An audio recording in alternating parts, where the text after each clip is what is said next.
মধ্যপ্রাচ্যে চলমান সংঘাত ক্রমেই ভয়াবহ রূপ নিচ্ছে, যা নিয়ে গভীর উদ্বেগ প্রকাশ করেছেন জাতিসংঘ মহাসচিব আন্তোনিও গুতেরেস। নিউ ইয়র্কে সাংবাদিকদের সঙ্গে আলাপের সময় তিনি অবিলম্বে যুদ্ধবন্ধের আহ্বান জানিয়ে বলেন, বিশ্ব এখন একটি বৃহত্তর যুদ্ধের দ্বারপ্রান্তে দাঁড়িয়েছে। তার মধ্যে এই সংঘাত যদি নিয়ন্ত্রণে না আনা হয়, তবে তা শুধু মধ্যপ্রাচ্য নয়, পুরো বিশ্বকেই মারাত্মক সংকটে ফেলতে পারে। গুতেরেস বিশেষভাবে জ্বালানি ও খাদ্যপণ্যের মূল্যবৃদ্ধির বিষয়টি তুলে ধরেন। তিনি বলেন, যুদ্ধের প্রভাবে সাধারণ মানুষের জীবনে চরম দুর্ভোগ ডেকে এনেছে। সরবরাহ ব্যবস্থা ভেঙে পড়ার আশঙ্কা প্রকাশ করে তিনি হুঁশিয়ারি করেন, বিশেষ করে হরমুজ প্রণালী বন্ধ হয়ে গেলে বিশ্ব অর্থনীতির উপর এর ধ্বংসাত্মক প্রভাব পড়বে। 200-র বেশি সার্ভিস ও ফিচারে লেনদেনের সব বিকাশ অ্যাপে সম্ভব।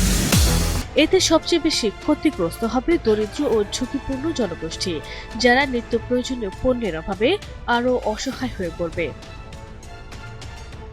সংঘাত নিরসনে শান্তিপূর্ণ পথের উপর জোর দিয়ে জাতিসংঘ মহাসচিব বলেন, পারমাণবিক স্থাপনা সহ সব ধরনের বেসামরিক অবকাঠামোকে অবশ্যই সুরক্ষিত রাখতে হবে। যুদ্ধ পরিস্থিতিতে এসব স্থাপনায় হামলা শুধু আঞ্চলিক নয়, বৈশ্বিক বিপর্যয়ের ঝুঁকি তৈরি করে।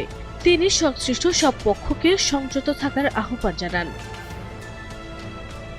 গুতেরেস যুক্তরাষ্ট্র ও ইসরায়েলের প্রতি সরাসরি বার্তা দিয়ে বলেন, এই যুদ্ধ বন্ধ করার সময় এসেছে, কারণ এটি ইতোমধ্যে মানবিক বিপর্যয় সৃষ্টি করেছে এবং বিশ্বজুড়ে অর্থনৈতিক অস্থিরতা বাড়িয়ে তুলছে।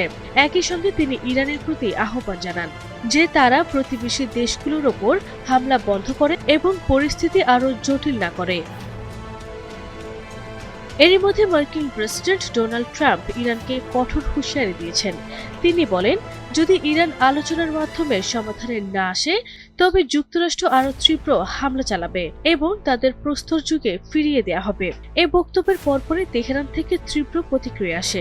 ইরান যুক্তরাষ্ট্র ও ইসরায়েলের উপর পাল্টা হামলার ঘোষণা দেয় এবং তেল আবিবের দিকে ক্ষেপণাস্ত্র নিক্ষেপ করে।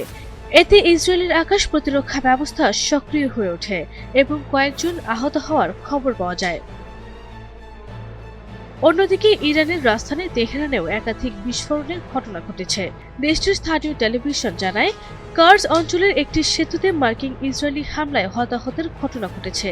একই সঙ্গে ধারাবাহিকভাবে বোমা হামলার কারণে দেশের গুরুত্বপূর্ণ শিল্প কারখানাগুলো বন্ধ হয়ে যেতে শুরু করেছে, যা অর্থনীতির উপর নতুন করে চাপ।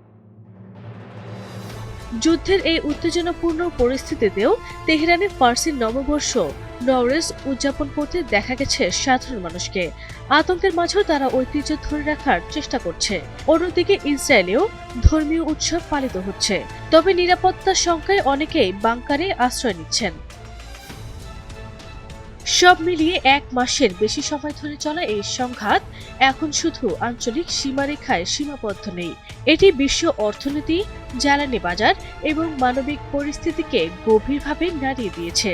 পরিস্থিতি দ্রুত নিয়ন্ত্রণে না আনলে এর পরিণতি আরও ভয়াবহ হতে পারে, এমন শঙ্কায় এখন বিশ্বজুড়ে।